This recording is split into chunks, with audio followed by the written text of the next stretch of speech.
Trump just put a stop on.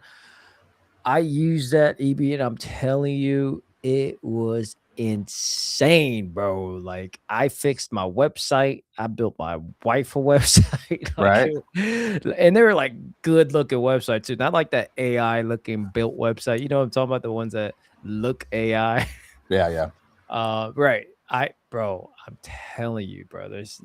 There's no surprise the government banned it.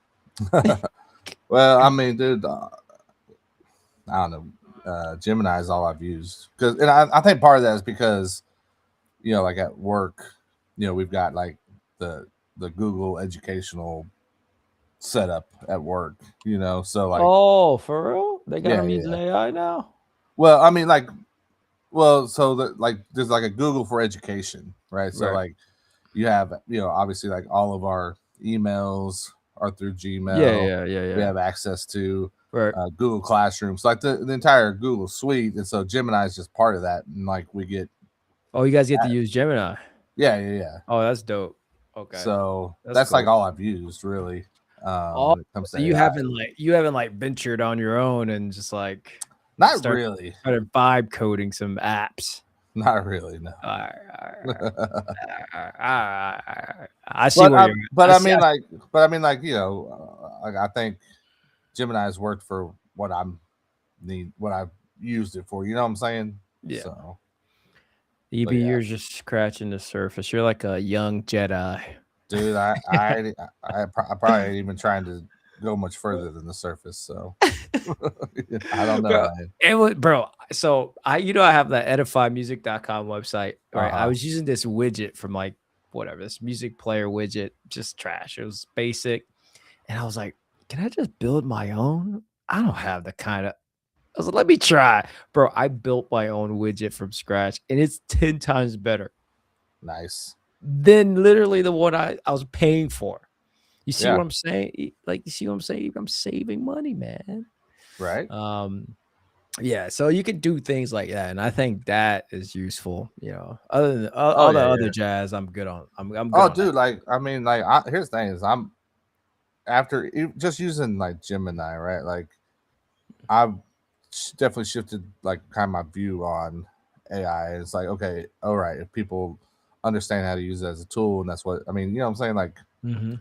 I see the benefit of it. I think some of maybe like my I don't know if concerns are necessarily the right word, but like like the some of the stuff that I was hesitant about before I kind of dove in and started messing with it.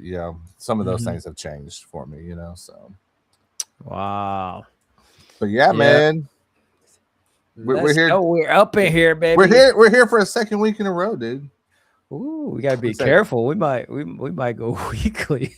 well, Be careful, I won't EB. be here next week. So if y'all want to get on here and do your thing, do your thing. But I'm gonna be gone celebrating our anniversary, so I'll be out of Oh, town. wait, hold on. Which anniversary is it? What number? What number are we on? 19. 19? Yep. Hey, you don't even look like you've been married for 19 years. That's crazy. What's Well, going on?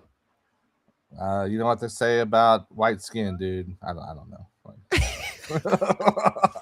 I don't know where that was going, but I was hoping you continue to elaborate. Well, I mean, I don't know what you rhyme with it to make it make sense, so I'm just gonna leave it at that. But Bro, yeah, dude, 19, man. congrats, man. 19 is crazy. Yeah, Bro, that's 2007, bro, that 2007. is 16 more years than I've been married. You get there, A solid 16. you get there. Yeah. So, What was the most memorable in your 19 years? You better uh, be careful how you answer this too. This is going online. right, it already is. Um, man, I don't know, man. I mean, we've had 5 kids, and Yeah. was able to. I mean, I'd say that's a big thing. Like we started off living um, in a place that my wife's parents owned, so we were able to buy our own house. And Yeah. I mean, kind of just the solid stuff, man. You know what I'm saying? Oh, okay. I think that's the stuff that's important. Like um, I think we've been able to kind of see us go from like kids to Mm. being I'm not saying like, or at least for my side of it, I'm not saying I'm fully functioning adult because I mean I still got stuff to work on, but you know, Yeah, but I'm definitely not the same I was 19 years ago. You know what I'm saying? So, bro, for sure. right? That's amazing, bro. Congrats, man. That's big time. That's the Yeah, kind of man. stuff you aspire to. That's what you'd be looking forward to right there. Big Well, 1-9. we'll see, man. We'll see. But yeah, man, it's 5:20 IXC here on a Monday night. July or not almost July, but it's not Wow. July yet, Frenchie. It's not July yet. Let me try that again. It's Try right June 29th, 2026, man. You know what it is, man. 520 Collective. I'm EB. Shout out to my guys, Big Swiss and KD. They'll be back soon, I'm sure. But tonight we're hanging out with the homie, the host, locked in. Christians, Frenchie, Riff is in the house as always. Like I don't know, like dude, like I mean you're just part of this at this point, so I don't even know like how to introduce you properly now. You know what I'm saying? we're in here, bro. We're in here like armpits. Bro, listen. Hmm. Big shout Lovely. out to big shout out to the guys, man. Big Swiss and KD, wherever you're doing, KD. I hope you are saving a child from from some just some life event, right? It's got to be an emergency, really, for you not to be missing it. So I know you're doing something big time, and but we're definitely gonna give you a hard time when we see you back here. But big shout out to the guy, Big Swiss. I know we'll see you very soon, my guy. Always cranking it up, but always excited to be here with the fellas. Deep Right? talks, keeping it gospel, keeping it Jesus focused, Jesus centered as always. That's what I love about this community, man. Love being a Yeah, part of man. it. For sure, for sure. Talk to us for a second about the most recent episode of Locked In, man. What was going on there? Oh, I know you've been having people stopping through, um, man. So you know what? Last episode I had one of our friends, they upped and moved to Oklahoma, bro. They're like Floridians, right? like Floridians, and he's like he had this just calling, like God is like calling him to Oklahoma. It huh. was so crazy. He just had a baby, and I was just like, whoa, I need to hear about this because that's some level of obedience that make make your wife get a little hot. But he's like, his wife was also having the same like visions. Like it was like Like Oklahoma. She's like, Oklahoma. yeah, she's like, oh, we're moving there already. He's like, it looks like we're going to like, and he was trying to like avoid it, delay it. And we were kind of talking about, the whole Jonah and the Nineveh situation, like Mm. trying to like avoid your call and delay. And it's like, God's like, bro, it's happening. And eventually it was just like obedient to it. And then things just started aligning. What an episode. Yeah, go check that out on the channel. It was actually really good to hear. Because you don't hear that a lot from like Gen Zs. Right? This is like a Gen Z guy, very young, very early in his marriage, probably a year, almost 2 years into his marriage, bro.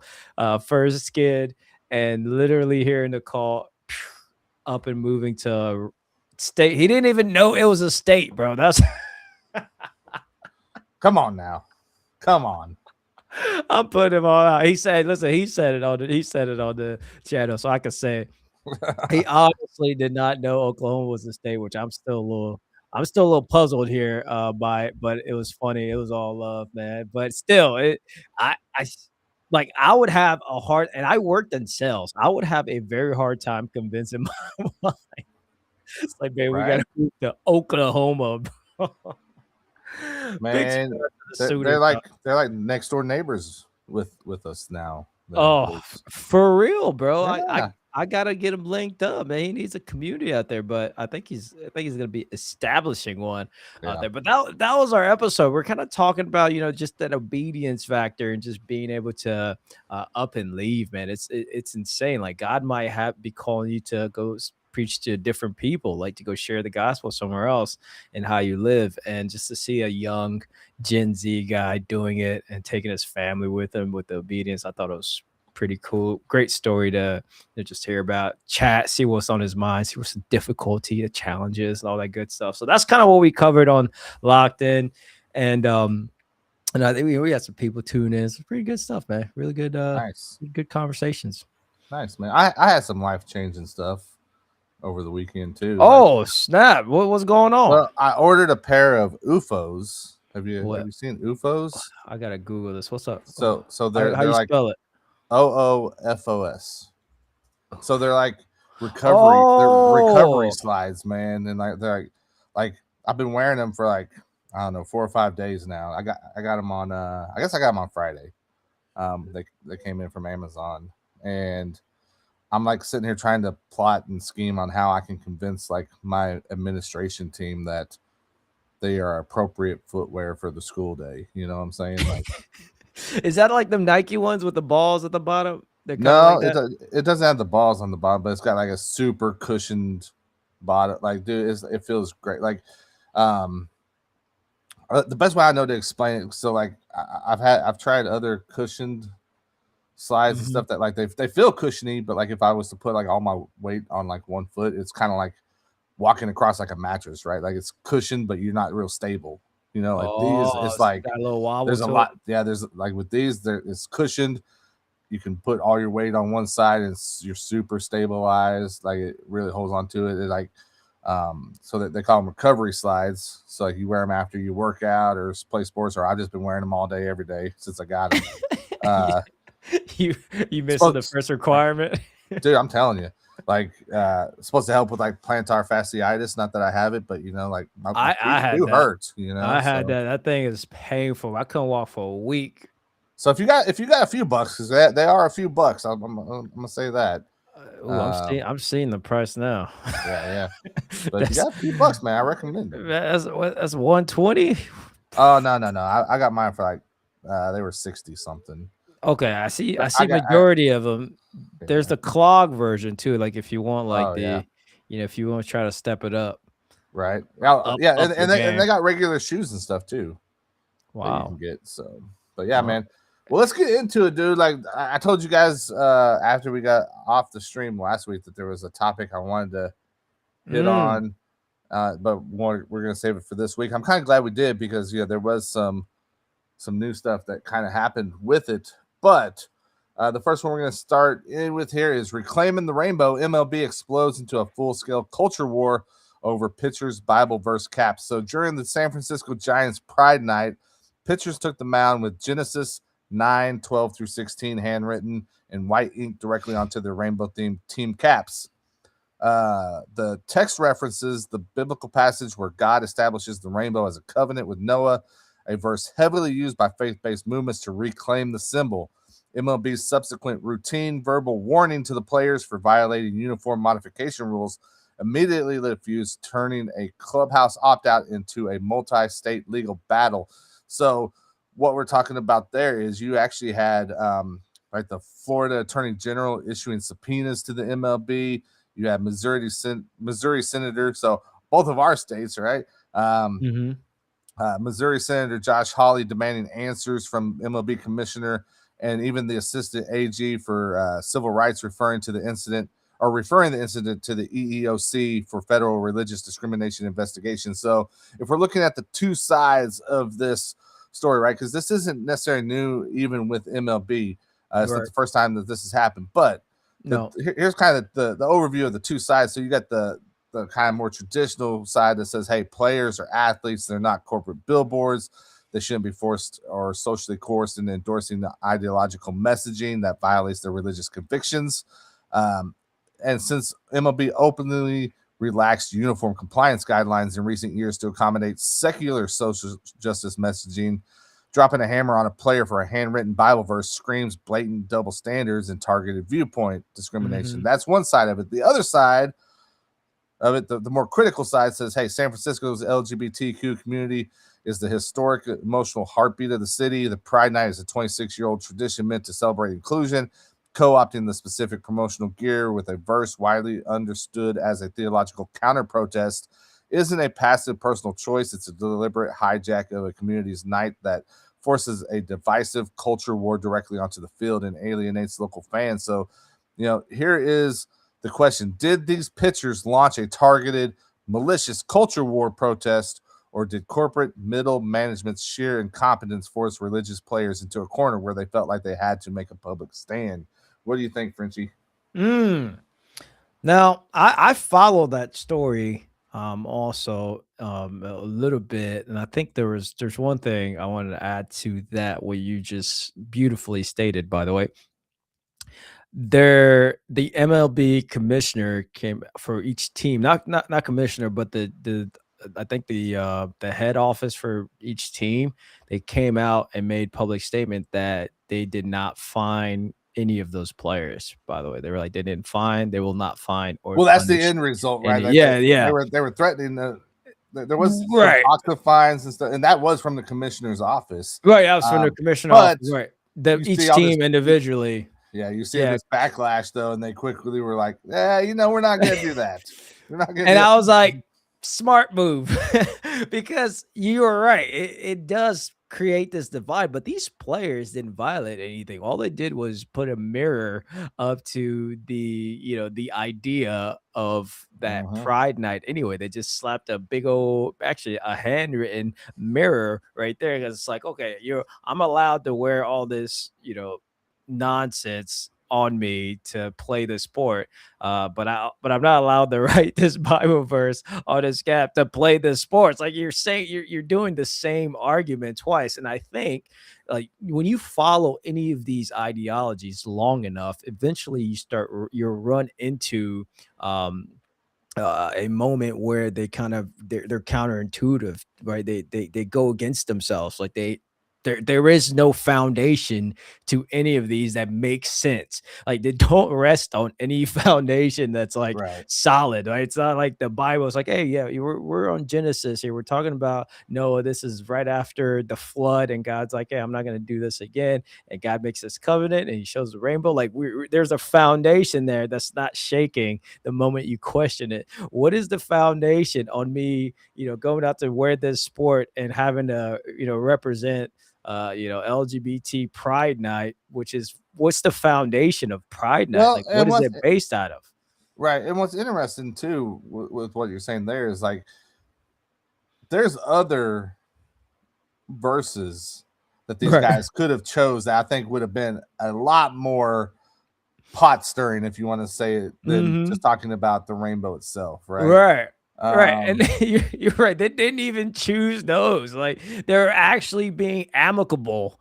They were doing exactly what Paul says. Like, we want to love instead of create hate and like more like disruption. Like Paul says you do it with love. And they were like, we're gonna pick the loving verse that actually explains the Bible. And I thought that was kind of genius. I don't know if they, kind of coordinated it and planned it out. Like, let's use this verse instead of the one that really, rebukes the actual activity. Again, going back to that foundation situation, like the foundation of this LGBT, like it's two people, right? The foundation is two people, unnaturally getting involved in the sexual manner. Like that's what it is. That's the foundation. And I don't think anyone has a problem with that. Like, bro, do you anywhere, whatever you want to do, like do you, it's your life, it's your decision. That's fantastic. I don't think anybody, I don't think there's one American. Okay, maybe if you go into like some Catholic church or anything, like I don't think there's one American that'd be like, hey, you have a problem with what these two dudes do in their bedroom? Like, nope, I do not. No, thank you. Like, not for me. You know what I'm saying? Like, but I do. No, it's like, okay, no, I don't have but they're going to do whatever they're going to do. Right. Yeah, you know what I'm saying? It's like from that stance of like, hey, it's not my problem. I don't care for it. But it's like, would you trying to bring this forth and like now I have to explain to my son why, like, what is Pride Night? You know what I mean? I have to now break this down to my sons, like two dudes, like, or two women, like, I'm not doing that. Like, I don't need to do that. I don't have to do that. I think that's optional. You know what I'm saying? I don't explain to my son about the birds and the bees. Not yet, at least. But even, that would be a good tangent for us to go into later. How did you have those type of conversations? I know you got some older children. Boy. But anyway, maybe that's for a different stream altogether. I don't know. But listen, Evie, if you would have took your kids to Pride Night, you would have been having a whole different conversation, right? You would have been trying to explain an entirely Right. different type of relationship to your kids, and I just don't think that's right. Like, I don't need to do that. I like do Yeah. you, but I don't want to do that. I don't want to have that type of conversation because it's aligns with. You know what, Evie, I want to add this one thing. In them doing that, they're also agreeing that it's a religion.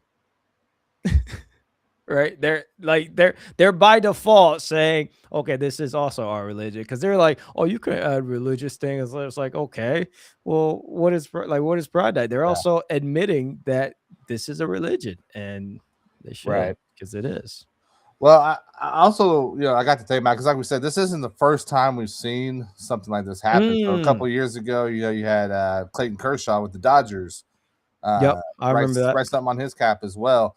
But I don't remember him necessarily getting the response from the league office like these guys did. And I got to thinking about it, like, I was like, is that because of who these players were in comparison to the game itself, right? Because like Clayton Kershaw, he was at that point a no doubt Hall of Famer, one of the best players of his generation.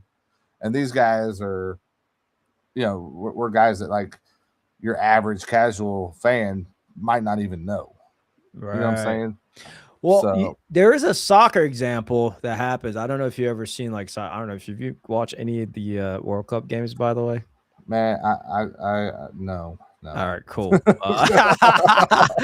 know what? I was at one. I was in Atlanta on Saturday nice. watching Congo play Uzbekistan. I'm gonna tell you about that a little bit later. But so if you watch a soccer game, right, on the field, there's it's 11v11 like American football, whatever. But the guy that's leading, each team is he's wearing a captain's armband. He'll have an armband that's like tied all the way around, and obviously you know where this is going. So in the Premier League in England, they started doing the rainbow colored armband, in solidarity with pride and LGBT. And obviously there's a Christian player, his name is Mark Gahey. He played for ironic name in it. He plays it's not spelled like that, but it's he's an African background, but he plays for England actually, so he's actually here in the World Cup, but he's Christian. And on his armband, he did the Bible verse as well, but he actually got reprimanded and in trouble for doing that by the league office. And he also was denounced by like some government officials. Because, I mean, obviously soccer is like the big sport in England. Like it's the main source of entertainment. So he got actually punished and, reprimanded and said, like, you can't do that. You cannot do whatever. You have to wear this armband. Period. Like, what? Bro, that's way worse. It had almost zero support backlash because that place is full of some heathens right now. Okay, so correct me if I'm wrong, but I think I saw this like in the last day or two here. Did they not have like an actual like official like Pride Month game as part of the World Cup, and like Iran was one of the teams in it? Yeah, like, that's wild. It was in Seattle, so they're using wild, dude. They're using the Sounder Stadium, and I think the game was between. I think it might be coming up. Actually, it might be coming up, or there's a game from Egypt and Iran are playing each other, and they wanted to dedicate that game and make it Pride Night. I don't even know if this game happened yet. I think it might still be coming up. Well, you got like 1 day left in the month. So. Yeah, they're dedicating that game Pride Night, and so the embassies of both these very Muslim countries are like, we would not like this to happen, but please don't don't have them wave anything like that while we're playing or whatever. But I think they're gonna ignore that. You're in Seattle, you are at the mercy of whatever goes on in Seattle. But yes, dude, these things happen. They make soccer players wear those rainbow armbands as well. So it's happening all over. But in England, they literally can't fight it, and they're getting they just have to roll with the punches, man. They can't write the Genesis on there either. That's wild. Well, I think one thing that we got to look at here for just a second is what essentially amounts to like a massive administrative train wreck that happened here, right behind the scenes. So it actually came out that MLB Commissioner Rob Manfred had leaked a letter admitting that under those league policy changes from a couple years ago, right? To 2023, there was a uniform policy change. Teams were actually completely barred from forcing players to wear pride gear.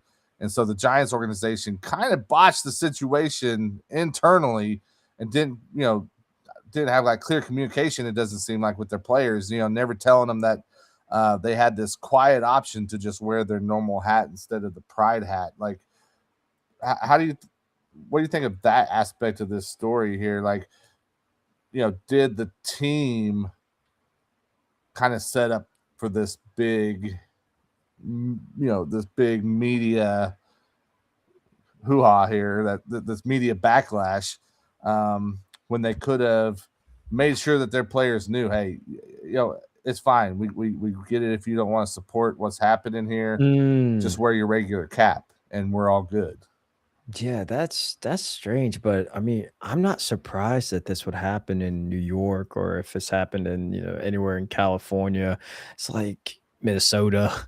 I'm really not surprised that, because the bigger the story gets for these things, the more they're actually, celebrating. It's a win for them because the more public outrage on both sides, right? They care less, but the more it becomes a media story, it's almost like that's the win. Like that's what they go for. And I've been trying to understand, their position and all that, but I think it's really just to raise up a big hoorah. And I think they made that happen because if you had the choice to just wear a hat, just wear the regular hats. Like, why not just tell them? It's like, hey, listen, we don't want any big, not just if you don't want. We don't want problems. We don't want, like they want problems, man. You've seen that meme. I want the problems always. Like that's them, bro.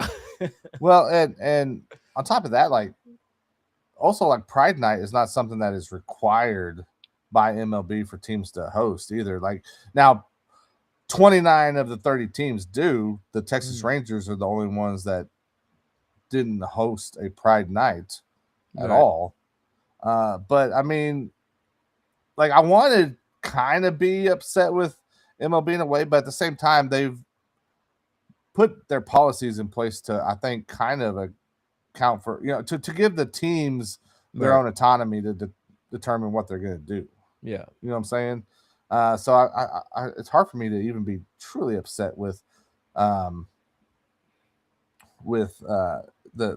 MLB commissioner's office, right? Like now when they initially kind of told them, hey, don't break the rule, blah blah blah, whatever. Like, I'm like, not a big fan of you making it seem like maybe these guys are going to get in some sort of trouble, whether it's a fine or whatever. But I do think the MLB itself maybe has a little less that they need to be held accountable for than the individual team. So maybe this really does kind of fall back on the San Francisco Giants as an organization more than anything. And maybe that's why they didn't fine or reprimand any of these players also, because they realized, let's just blow this under, put this under the rug and move on. Because ultimately, I mean, who's coming out to these MLB summer games? You got to assume there's going to be some young, kids at these. This is in the summer. It's like this is their time off. They're going to be at these games, and who's bringing kids to the games? Like parents with families. Majority, I would say, would probably be, okay if there is no Pride Night, whatever. But if it's happening, it's happening. You just just sit through it. I mean, what are the parents doing? By the way, I've not seen a MLB Pride Night. I gotta admit, but what's happening on the Pride Night? There was some Pride stuff going on in Atlanta, by the way, at halftime show. I'll tell you about that a little bit later. Oh, yeah. Well, I mean, I know.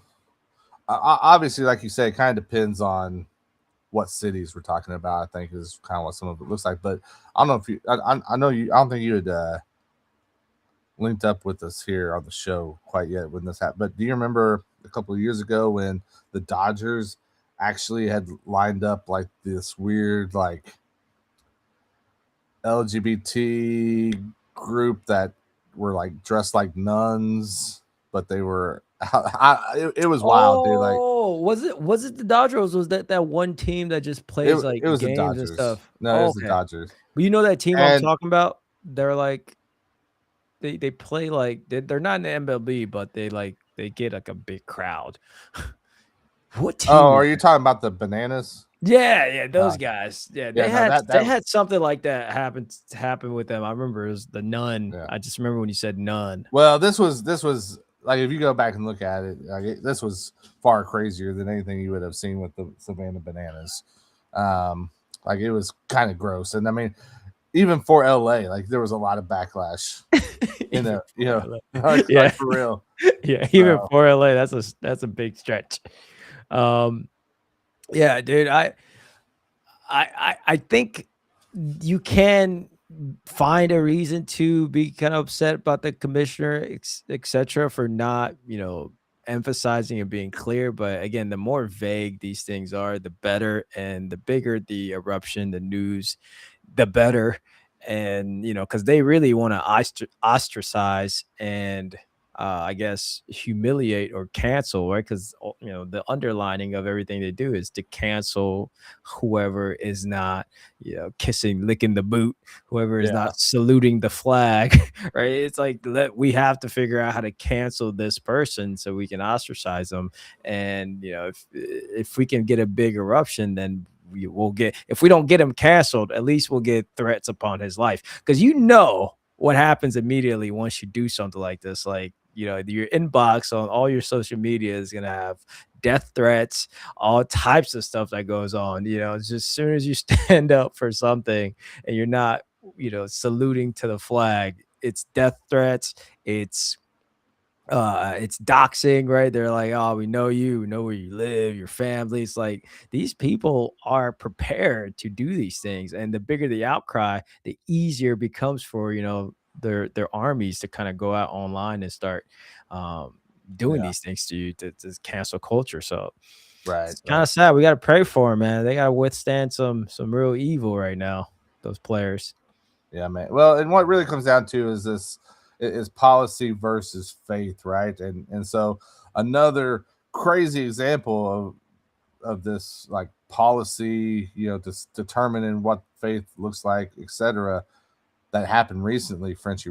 I don't know if you saw this or not, but the Southern Baptists dropped the hammer with official constitutional ban on female pastors, man. I did a whole episode on it. Well, let's talk about it, dude. Like, for those who haven't seen it, Yeah. Southern Baptist Convention voted overwhelmingly by a 75% margin to advance the Truth and Unity Amendment. This official shift amends the SBC Constitution to permanently bar any local church that allows a woman to hold the title of or office of pastor from cooperating within the denomination. So, like we were talking about a minute ago, where MLB has kind of made it to where the teams can have some autonomy Mhm. here.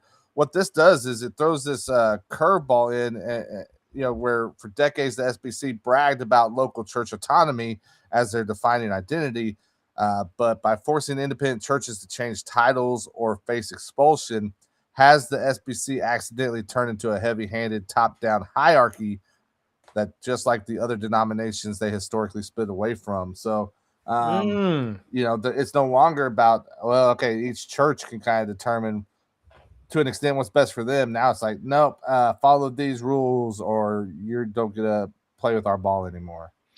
Well, what's funny about the Southern Baptist Convention, EB, is the autonomy thing is actually true regardless of what they decide. Like I was talking to one of my old he was my old youth pastor, but he's elevated all the way up to, I think he was one of the like heads and of this thing at some point, but he was actually at that convention and he was just breaking it down for me. He was like, wait a minute, well, doesn't really matter what the Southern Baptist Convention votes on because all they do is receive donations from these local churches, right? So it's like if you don't want to be part of the Southern Baptist Convention, you just stop donating to them. Like there's nothing else. They have absolutely no authority over any local church. It's like they just won't receive your donation anymore. And at some point, that's gonna hurt the missions as down the line. But all they do, they're big, they receive these funds and then they go ahead and distribute them to the different foundation that's doing a lot of outbound missions all Well, throughout and the that and world. that's and that's the Yeah. one thing there that it would affect was like if your church doesn't follow along with this, we're probably not going to help give you support. And you know what I'm saying? Like, Well, yeah, you're not gonna receive their donations yeah, yeah, yeah, anymore. That's really yeah. that's really all it is. So that's why it's kind of like they didn't have to do this vote. Like it didn't really matter because even if they went, yeah, women are allowed to, hold the pastoral office now. It's like, and like, what I'm saying? Like either we contribute to the Southern Baptist Convention or we do not. Like that's really the underlining of everything. So I'm actually quite surprised that, it would even be an autonomy issue with the churches because if they did vote the other way, which I'm sure because that voting is starting to, the number is starting to creep up on the other side. By the way, there are some churches that align with having women in the holding the pastoral office, and they just take verses. And when I was doing research for my show on this, like some of the churches that do align with that vision because you see the vote wasn't 100%. It's like I think it Right. was like 74 or something like that. I remember. Basically 75%. Yeah, 75%. So you can see there's still a giant 25%. And those churches that align, they actually use scripture to back up their alignment, but they just skip the scripture that directly covers that point. And they try to modernize the biblical text and you try to use these areas to support. But as my old pastor was telling to me, it's like, well,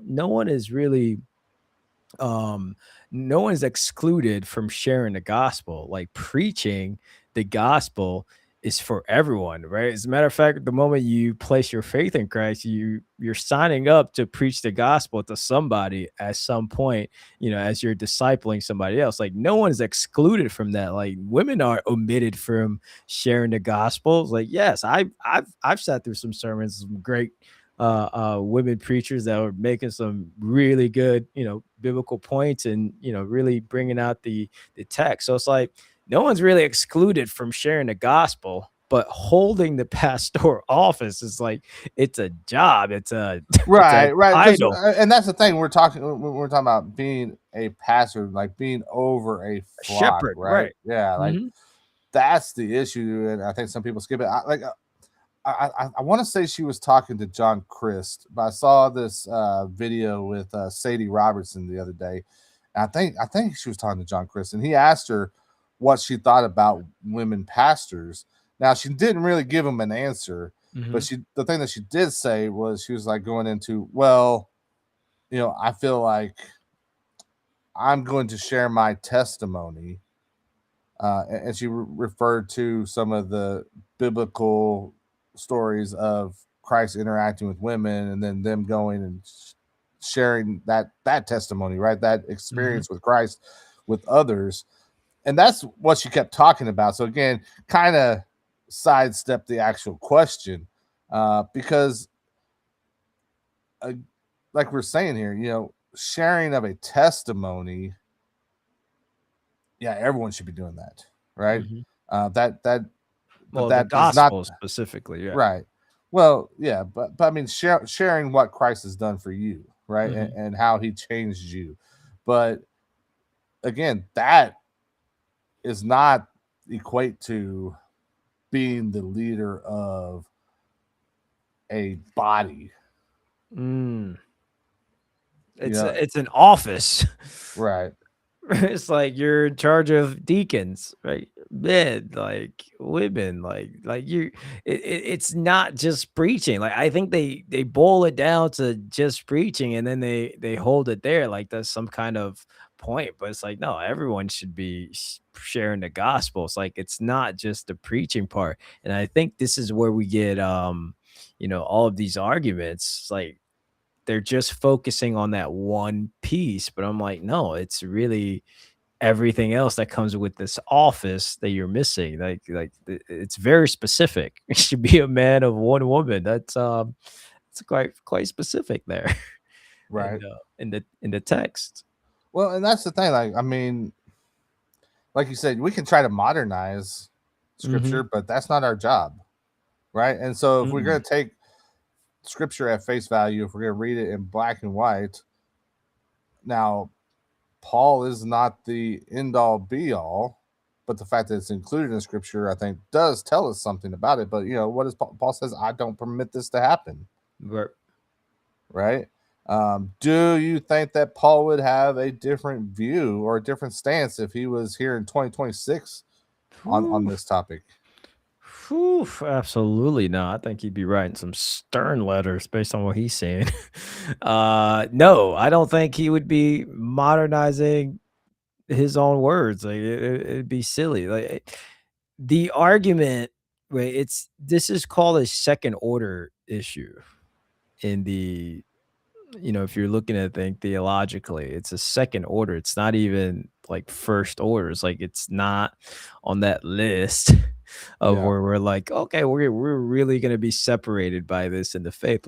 No, we're all still, Jesus Christ is Lord. Do you believe in him? Okay, cool. You're a Christian. We are here. We're having that same conversation. But now you're like, we're having this second order argument of like who can hold the pastoral office. Like that's come on, we don't need to, you know what I'm saying? Like, we don't really need to harp on this. Like, if some people really are that adamant, then you're just going against the text. You may not be on that first, like that first order might be your issue. You know what Do I'm saying? do Like, if you can't be obedient to the text, like we're not even at the second order yet. You might just not be Christian. do Like, you view it as the SBC trying to correct or shore up its foundations a little bit, trying to get back to a strong biblical foundation mm, where maybe they've like, become a little loose in like a recent years? like a statement, right? They're making a Well, statement. They're putting do their they see that? Do you think that they looked at stuff a little closer and was like, "Hey, we have kind of been a little lax here. We've allowed some things that we probably should not have.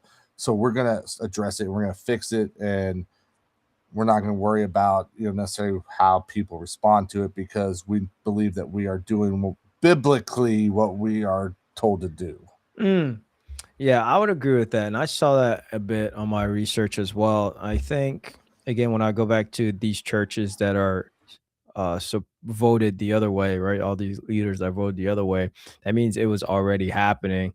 And chances are it's probably starting to creep up and getting a little lax. And they're like, well, we need to go ahead and do this vote again so we can get back on top of news so people know that, hey, we are grounded in the scriptures. Like we're not going to be, like looking left and looking right. Like we are focused here, and this is kind of where the road is. Rubber's meeting the road here, and I do believe there is an element of them making that statement and making sure that these churches, know where they are aligned as the landscape is changing. Because listen, they may have to do this again in a year and a half, 2 years. Like, you know what I mean? The Yeah. landscape is going to continue to be altered here and there. Like it's there, those forces Well, are probably going to just continue to grow as well. and it shouldn't be like that, but I mean, obviously, we know social influences, you know, Yeah. have some sort of weight on a lot of churches in America. We talked about it last week. I know Bryson Gray was in the chat, and he was like saying that he hoped that kind of what I was seeing was what's actually happening because he wasn't so sure. But I mean, you look at it, I think this is just another example of how people have kind of started to come back to a more conservative view in general Mm. in America, where we're seeing this shift. What's not to get off on a whole different tangent because I don't want to get into a different topic, but I did see someone make the point the other day that when you look at how many people are pushing more left wing agenda, right, and left wing narratives, you're starting to see a lot of men distancing themselves from that left wing viewpoint, and it's a lot of women that are really kind of carrying that torch right now. It's led Well, by women, yeah. yeah, like, so it would make sense that if that is the case, and if men are in these leadership roles and they are trying to draw back to the right, that we would see changes happening, right? That would bring us back to a more middle of the road, maybe slightly conservative outlook. Yep. Because we've been, I mean, culturally, it's leaning left, and it may look like it's leaning a lot, but I think those are just some of the loudest voices. They're creating the biggest fires, and this statement by the SBC is kind of like, all right, we're going to show y'all that we are right the authority, I guess, when it comes to the outbound mission life, which is something that's crucial to our lives as Christians, because we're therefore meant to go and make disciples who make disciples. There's this, there's this outbound, and this SBC is like the biggest funder of these things, and they do make noise. Whatever they say, it's gonna make noise, and it's kind of like trying to, hey, if we can raise a little bit of smoke here, show some signs of life, as the culture has been right, has been almost taken over. Because if you're quiet too long, the culture is eventually going to engulf every news presence. Because I don't know if you saw, well, even you probably did see the BET Awards. But the BET Awards was just on. I must have missed that. I don't know when it came on. Maybe Sunday, 26. I don't know. Yeah. But I saw some, like, some stuff on there. But I know the host of it was Drewski, the comedian, the famous Instagram, TikTok comedian guy. And he opened up the show as a pastor. Right. He did the whole, I don't know if you saw the skit that he did making fun of those prosperity gospel pastors. I think he was kind of aiming at the one in Atlanta. But he opened up the BET Awards, which had a pretty decent sized audience, and all these black celebrities that are very popular, very big in the culture. He came out flying, like his little pastor skit had a choir as he was like doing his opening monologue, and it was and he's doing these church references, these church things, and and I'm looking at the comments on some of these highlights, and they're just like, bro, like, this is where we're at. It's like we're mocking the church, but it looks like it's comedy, right? It's like, is he mocking like pastors? Like, no, he's mocking the church in this way, and everyone's like laughing, hooting, hollering, clapping. All of a sudden, all these things, all these people that probably went up there and thanked Jesus for their award at some point. You know what I mean? Somebody up there thanked Jesus. So it's like the culture is getting pretty loud in certain spaces, and I think the SBC was like, bro, we need to make some, this is going to make some headlines. And I saw it, it was on CNN, whatever. It's like it made some headlines, and it's like, okay, we are aligned back to the gospel, and because that's how we're going to run these things. And you were right when you mentioned it's like it's women led. This it's not very, it's not a secret. Like, this entire movement, the left wing ideology, it's women led. You look at all the protests, over 50% women. Every time. It's like, man, it's like it's quite obvious where this is headed. It's obvious that they would push for, I mean, I don't even know why they would push for female pastor. Like, they don't believe in the church and they hate it. So I don't even understand. So speaking of making headlines, man, before we get up out of here, I wanted to talk about this for just a second and see if you had seen this, the viral tiny Jesus hiding trend. Have you seen this? Oh, I might have. Like, when they... So it started as a South Carolina youth group prank, and it's matured into a massive global TikTok phenomenon. where believers hide thousands of 1-inch rubber tiny Jesus figurines in high traffic public spots. And millions of viewers can track these drops via these viral videos under the hashtag. Like that one of the main ones is hashtag a little Jesus goes a long way. And critics are lighting up comment sections calling the trend cheap plastic pollution that makes the gospel look like a children's toy. So I've actually got one of these. I had a guy give me one not too long ago. So it's these little things right here. Just little Jesus, right?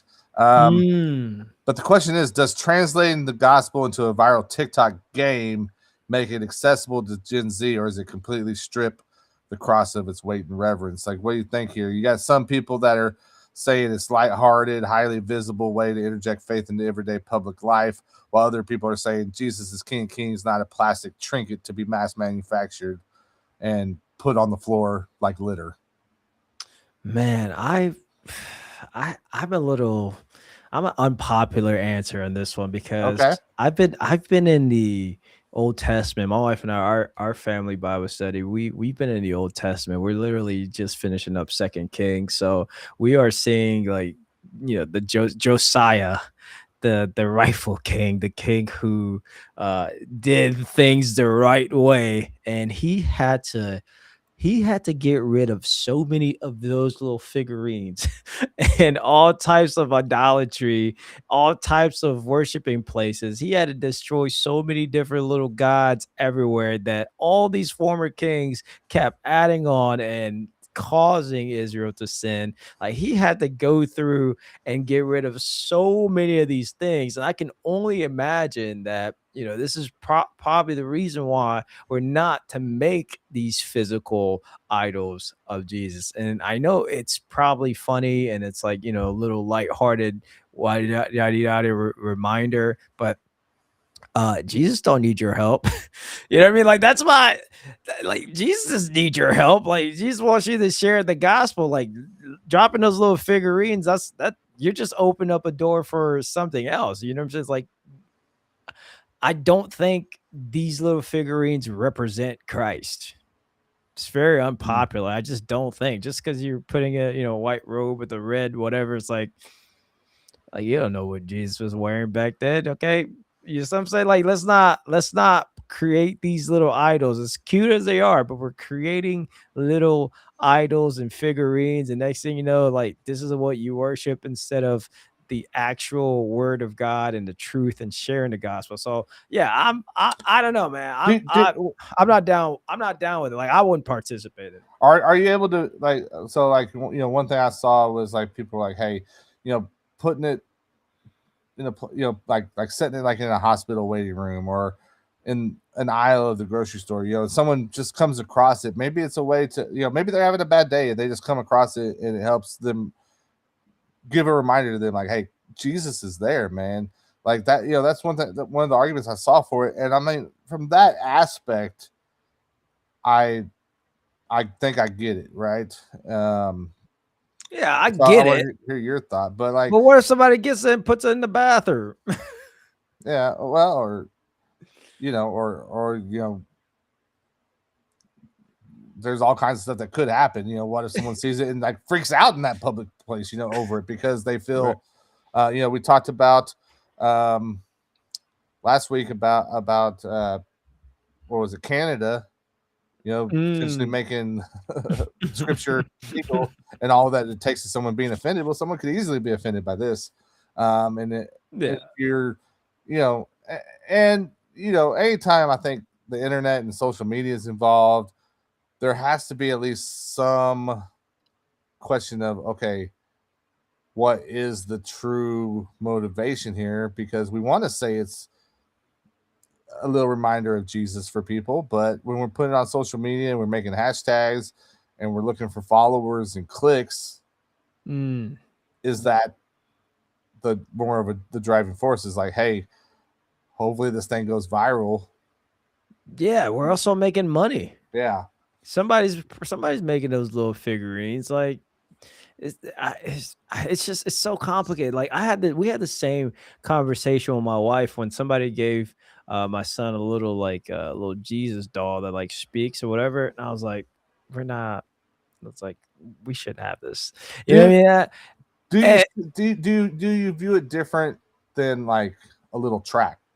You know, like whenever you hand out the little, you can, or you know, some people can hand out the little tracts, you know, the little paper that talks about like the gospel and stuff in it to people and let them read it. like a paper with Yeah, the, like, yeah, writing. yeah. Yes, I think it's different. I think it's different because there's an action there. Like if I hand you something that you have to read, like there's you have to go and like really focus. There's action there. Like, but this thing, it gives off like gimmicky. Like even like when I was having that conversation with my wife, I was like, "Yeah, we probably shouldn't have this." She's like, "What do you mean? It's just like it's a Jesus doll." I was like, next thing you know, I was like, okay, just wait. Next thing you know, I'm picking it out of like the toilet. You know what I'm saying? I'm like, look, it's the Jesus doll. Like, how disrespectful is this to God? Like, it Yeah. should be there. You see what I'm saying? It's like it would just become it wouldn't make any sense to how we should be living. Like, we shouldn't have these things. And I think that goes Well, for and those like you little said, like trinkets as well. some people are probably gonna get into it and start like collecting, you know, It's like collecting, like collectibles. the ducks, you know, like Jeep owners and their ducks on their Yeah, on their right. dashboard, right?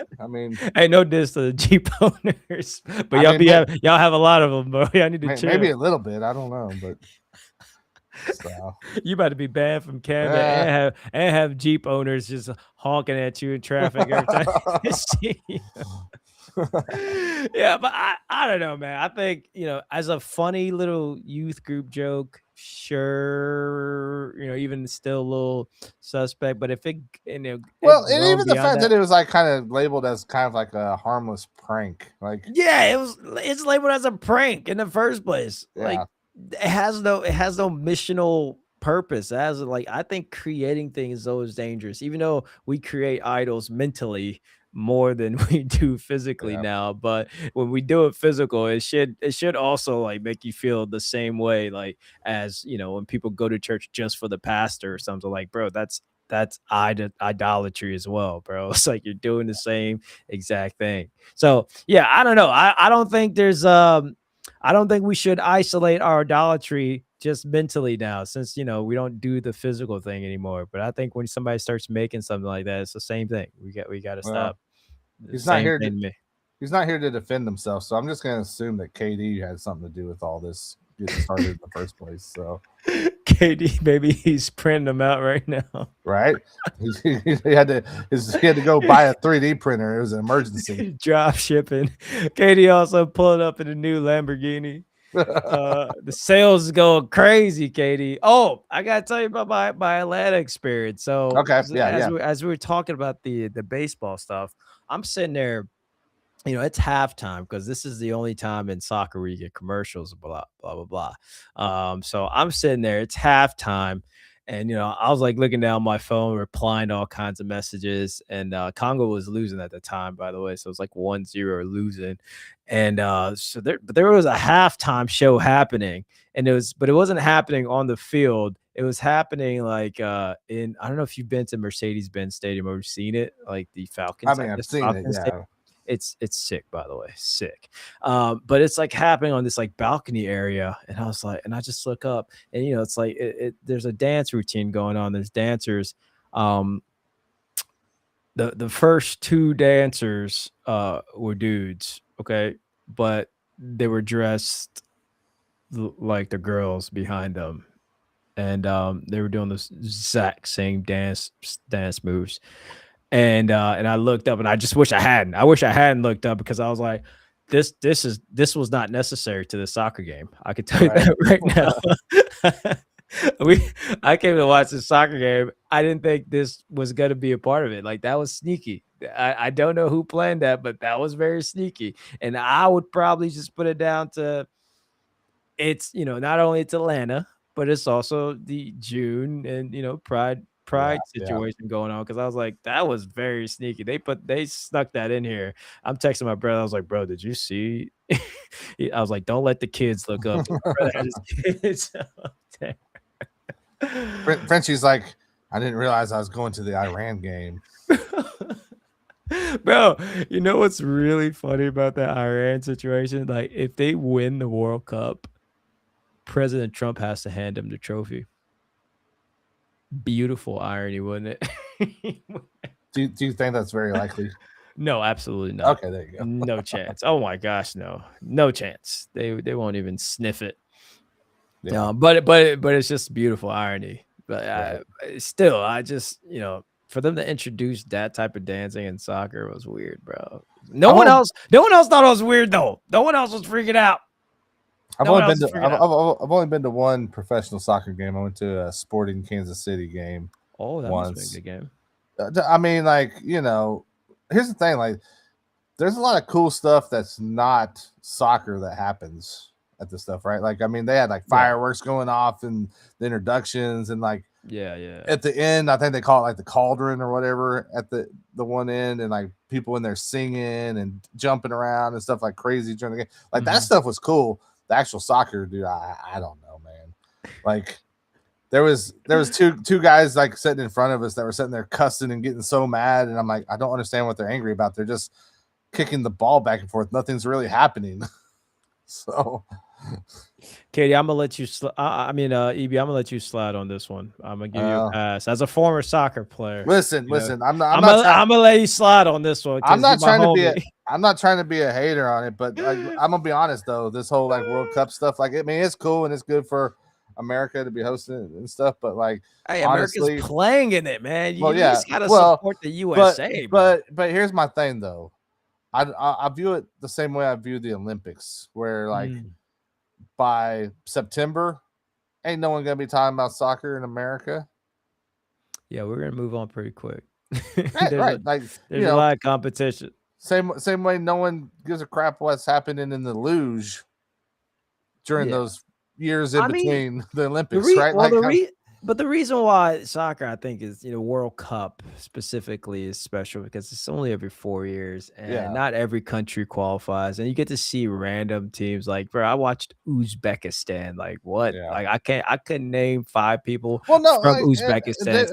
Don't get me wrong. Like, you get to see cultures in the stands. Like, you get to see so many like global like audience just meet in one place. It's really fascinating. And don't get me wrong. Like, I'm not hating on the sport. It's a lot different than Sporting Kansas City game. I'll tell you that. Well, I'm not hating on the sport, and I think that there are obviously plenty of countries where this really matters. America's just not one of them. I think every other country, everything outside of the U.S. Whenever hockey is considered more of a priority than soccer, I mean. Dude, you know what's funny? So a lot of people are obviously visiting the States now from all of these countries, and they've only had left-wing propaganda news about the US like shoved down their throat for forever. So they came up here with all this like apprehension and all these preconceived like notions of the US, and they're just loving it. They're raving about the US online, and the liberals are going off, bro, because it backfired. Everything has backfired that they've been spoon feeding them in their countries. They're like, bro, America's great. They're like, I don't even want to leave. They're going to the restaurants, and the medium cups are like the size of their bodies, and they're just like, what, free refills? I love this place. Like, they just can't get enough of it. It's literally, you got to see some of these. There's like a trick, like if you type it in on your Twitter, just like internationals loving America from the World Cup. Like, bro, they are going off. They're eating everything. They love this place. They love this place, bro. That just tells you the propaganda did not work. And it's actually quite amazing that they get to go back to the country with this new now understanding of why some people are patriots. They love America. Like, Americans, some of them love America. Like, and you should. And obviously that's maybe a topic for a different day, but like, it's kind of wild where like you want to hate the country you live in and want other people to hate it as well. Like, there's something messed up there, but we'll talk about that a different day, man. So. There's a lot messed up there, dude. We do have a lot. You got an anniversary to get to, but we do have a lot. I wanted to cover a topic that we kind of talked about. I had some research talking about the how the genre of Christian rap is mutating past rap. Okay. I thought that was an interesting article, but mutation is happening. So we'll get to that. I might cover it a little bit on the channel, a little bit. So, but this kind of stuff. Yeah, man. We're Speaking chopping up. man, tell people to tune in this week. Oh, pull up, man. I don't know. Oh, you know what? We do have a guest this week. Yes, we do. We have a wonderful guest this week. Big time coach. He's a pastor out in just outside South Carolina area, doing his thing. Went to high school in the same area as I did in Charlotte. Grew up with this guy. He's a black guy, but he used to skateboard, so he's that level of interesting. But yeah, he's gonna be a guest. His name is James Wilson. Super excited. It's gonna be a wonderful conversation. But anyway, so lock in with us this Friday, 8:30 live. And yeah, we're gonna be out there. It's your boy Frenchy Riff, man. Always a pleasure to be with the 520 collective, even though we're missing some of the gang today. Big shouts out to Big Swiss and KD. And of course, the hostess with the mostest, as always, EB holding it down. Usual with that. Is that a Kansas City hat you got on? It is. Where's the pride colors, bro? Because this is crazy. I feel like, why would you? I'm all right. You know what would have been funny this is the color of the pride around these parts. You know what I'm saying? It would have been real funny if you would have pulled that one with the pride colors. And wrote Genesis on it. Right. So yeah, man. Well, I appreciate that, man. As always, it's good chatting with you. Good show here. So probably not here next week, but hopefully we'll be back the following week. Sounds like we got some stuff to talk about. So we probably will. Yeah, man. So it'll be exciting, man. So as Frenchie said, for everyone here at 520 Collective, including Katie the Vessel, Big Swiss, man, all the homies behind the scenes, man. Y'all know what it is. It is your boy EB.